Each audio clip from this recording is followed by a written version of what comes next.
piso.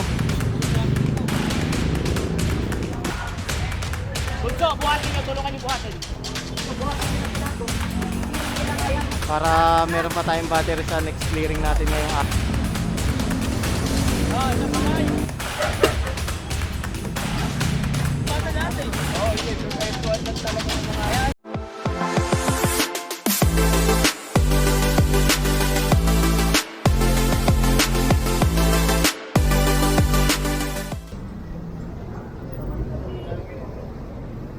And so, kung titignan natin, maganda yung plano talaga rito nila Sir Jonathan ng DPS director po. Bali, ang pagkakarinig ko kanina, maglalagay na ng pulis dito. Pag-uusapan munang mabuti kung anong strategy ang gagawin. Maglalagay ng pulis, pati barangay kakausapin, lalagay rin siguro dito sa doon sa kabila, yung mga talamak talaga yung tapunan ng mga naka-obstruct. Ayan, kasi ang dami na ito, oh. Isang truck pa to, oh. Nakapag ano na kasi, dump na kasi yung ating truck na Shockman, kaya pwede na to ilagay. Ito mga bata natin. Oo, hindi. Perpetual lang talaga ng mga... Ayan, ito. Lalagyan ko may biling ang mga resident. Oo, anuhan nyo na. Para wala nang Dapat may nakikita ka kung may pwesto dyan na ano. Tapuin nyo na. Naligo ko. Wala na. Patay kasi kami sa ligo. Nagulat na lang ako sa gabi. Ano lang yan? Ito lang yan? Sabi, mga 2,000 na lang yan. Ang beauty lang daw mo. Gagawin talaga yan. Unti-untiin lang kayo hanggang mag-hold na kayo, dami na. Ayan, so tignan naman natin to. Eh, nakakot na to. Ang dami pa eh, hindi pa nauubos eh. Taas pa lang yan ha. Taas pa lang, meron pa sa baba. Ito pa sa baba.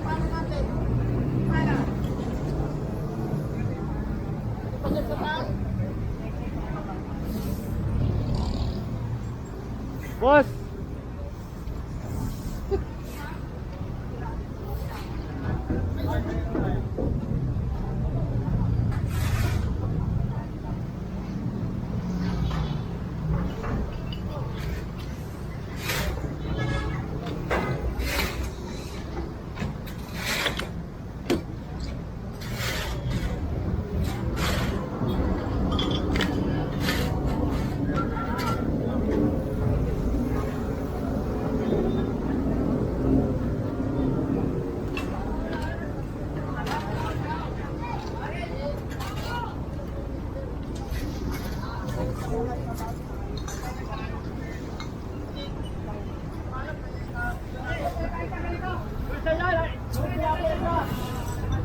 Halo-halo na eh, oh.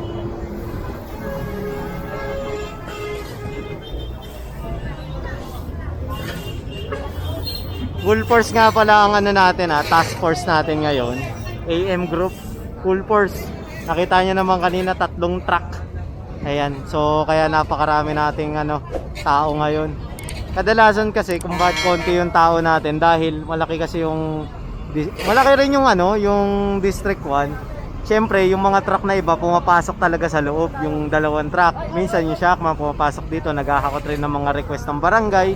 Marami po kasi talagang trabaho bukod sa clearing. May mga iba pang trabaho ang ating DPS, hindi lang po clearing. Yung paghahakot ng mga debris ng barangay, mga nasunugan, ng mga nakaraang buwan, palagi may sunog rito. Hindi mo naman pwedeng hakutin lang ng isang beses yan. Ilang beses binabalikan po yan.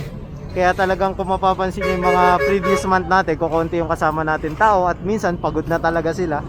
Ayan. So, maghapon kasi yung trabaho talaga mabigat ang trabaho rito sa DPS. Pero kung titignan nyo naman, napakasipag talaga nyan. Kung nandito lang kayo, nakikita nyo sila ng personal. Masasabi nyo hindi sila tamad. Masisipag po yan sila. Ako na nagsasabi sa inyo. Sila rin po naghahakot ng mga deck logging. Ayan, ng mga barangay, mga clean up drive ng barangay kapag may request ang barangay. Sila po ang naghahakot noon. So bago po kasi mag-clearing sa umaga, minsan kapag kasama ko si Boss Egay, nagki-clearing na kami sa umaga. Yung iba pong truck, naghahakot na, tas may clearing pa po ng tanghali. Sila naman po yung kasama namin, yung mga naghakot ng umaga. Ibang grupo naman yun, di ba?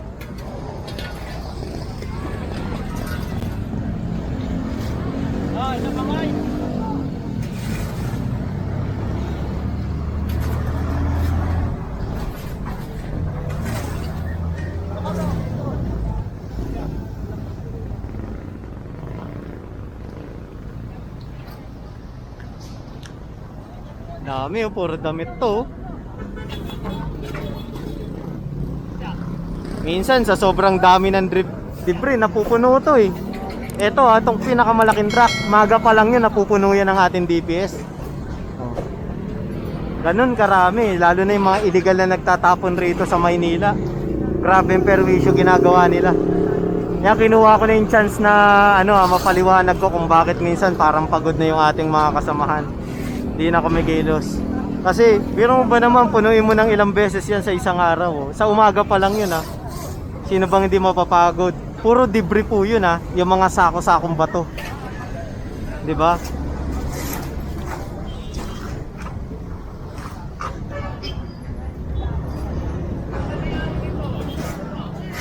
Yan, sinisita na to. Nasa baba. Kasi yan na yung susunod eh. Ngayon, kapag walang umangkin, dadalhin sa opisina. Ayan tignan nyo. Walang lumalapit, nagtatanong. Pag nilapitan niya kinuha, sa kami lalabas na tao.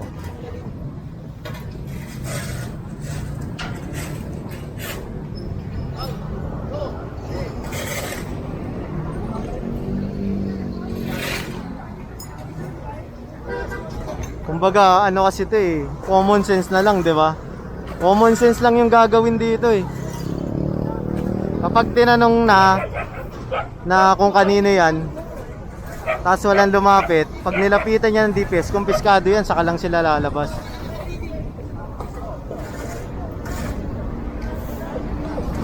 Yan, katawan nga pala natin ng Leonel dito, nakalimutan ko banggitin, sorry. Katawang natin ng Leonel palagi dito sa area na to, pati sa Divisoria, sa paghahakot na itong mga naka-obstruct. Ayan, meron rin silang truck dito naghahakot sa gitna. Kasi dito rin sa gitna, sa Center Island, napakarami ring tinatapon dyan ng mga nangangalakal eh. Yan ang mga pinaka dyan talamak na talagang masasabi mong puno ng basura. Kaya masipag rin yan ang ating mga Leonel. Mga nagtatrabaho dyan, masipag rin talaga yan. Ang problema lang kasi talaga rito, kakahakot mo lang, pag alis ng truck nagtapon, meron na naman. Yun talaga problema rito.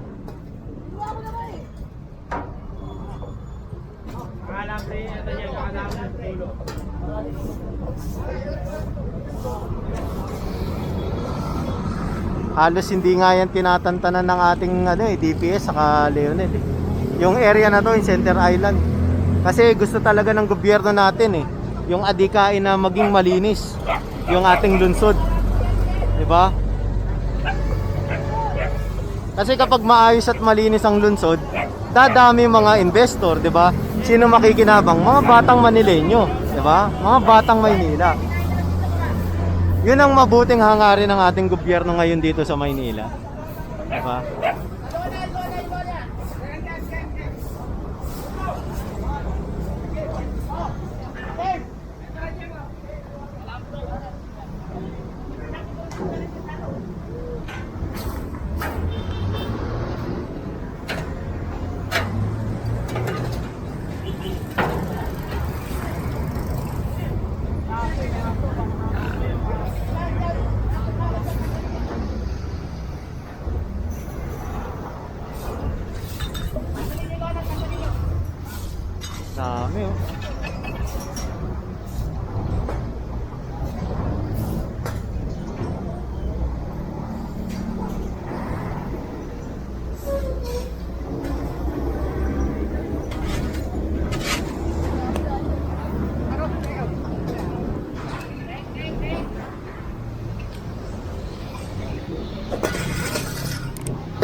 Ayan, so nag-charge lang tayo ng extra natin battery.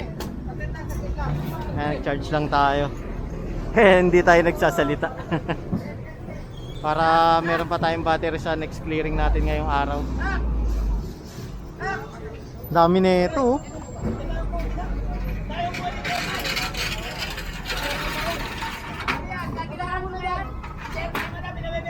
Oh. Ah, sa barangay pala to pinaayos.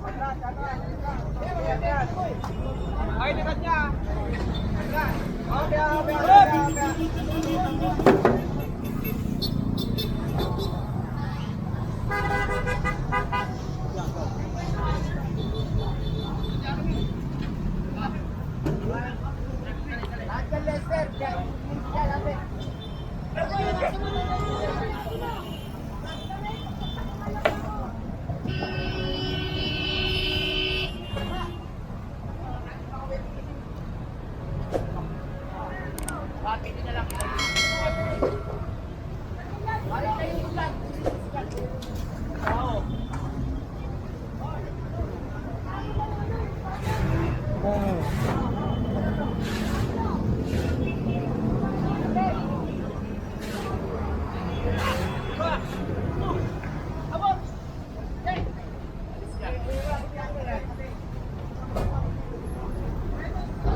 Daming banig dito. Oh.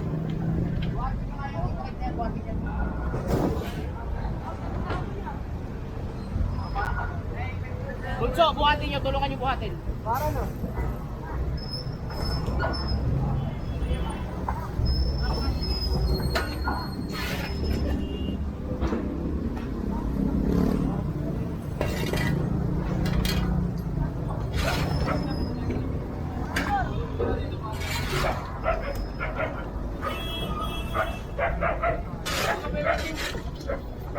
Yung aso, pakitanggal yung aso. Wala naman si Kenzo.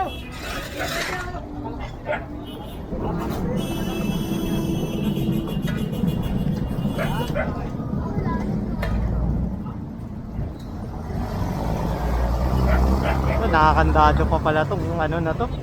E-trike na to.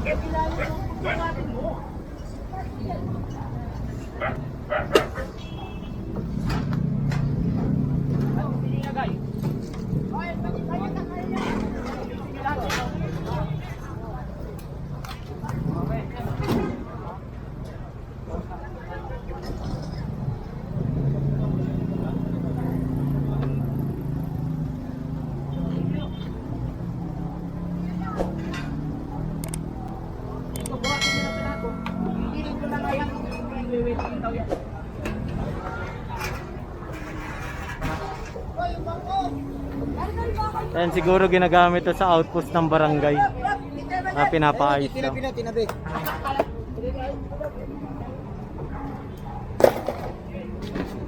Ayan, tinabi na lang. Tatanggalin na lang. Oh!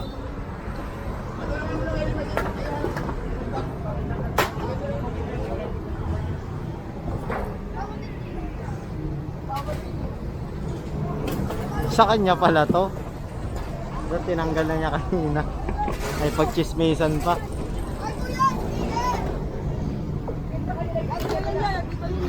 Hindi na kasi tempo. Antayin yung ano, yung kukunin ba ako? Lagi sila may dyan.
Ingay naman yun.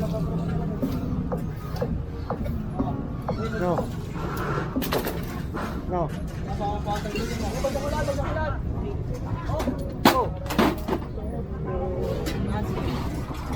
Hoy! Buwa ka na ko naman. Gaga ka. Hoy! Hoy! Hoy, ikaw kanina ka pa?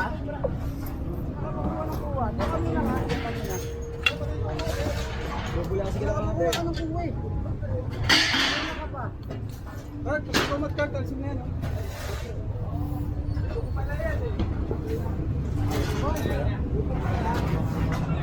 Hoy, mabenta ako.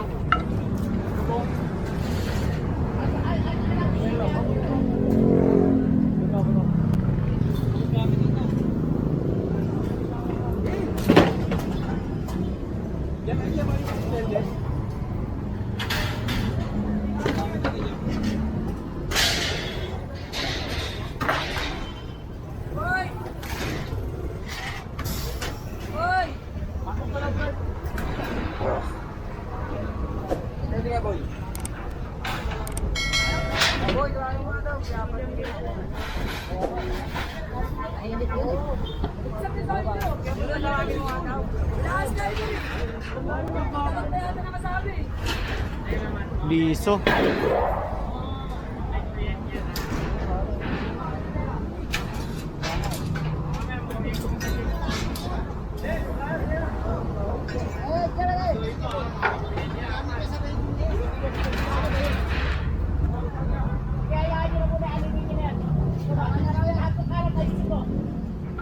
Yan, bali nilinis na lang muna to.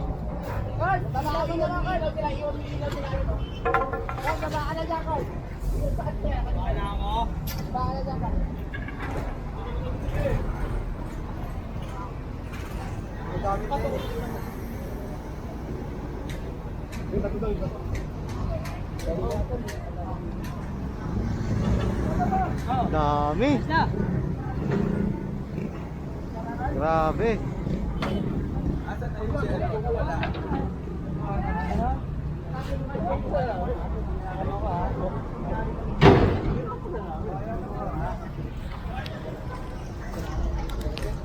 Palobat na tayo.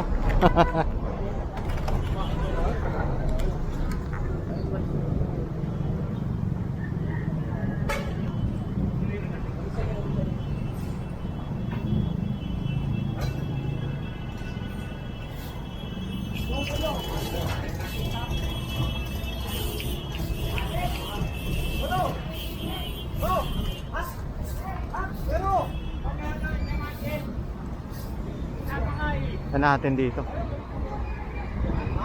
May nahakot pa pala rin ito.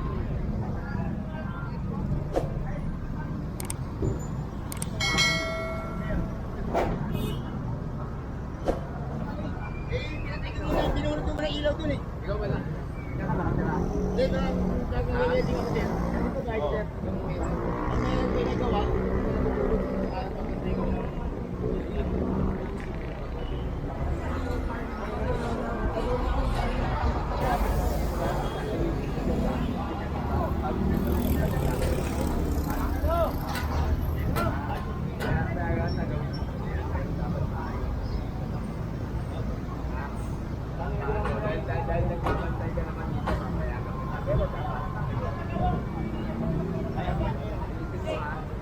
And so pinagbigyan si Kuya kasi siya nga naman ang naglilinis dito. Totoo naman yun kasi pina-flashing niya yan eh. Sa totoo lang may mga etchas dyan. So pinayagan siya dyan. Pero ang kondisyon lang gawin niyang malinis, maayos. Ayan. Kasi siya rin naman yung nagbabantay rito eh. Ayan. Yun na lang yung kondisyon, maging malinis. Siya kasi yung gumagawa ng mga upuan ng barangay, yung mga ganto, siya rin ang nagre-repair niyan, ginagamit ng government. So parang napapakinabangan talaga, 'di ba, si Kuya diyan.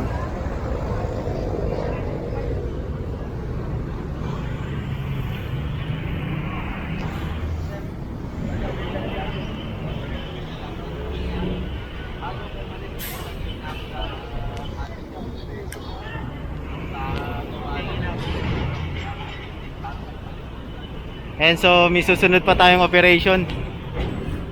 Wait lang natin kung saan.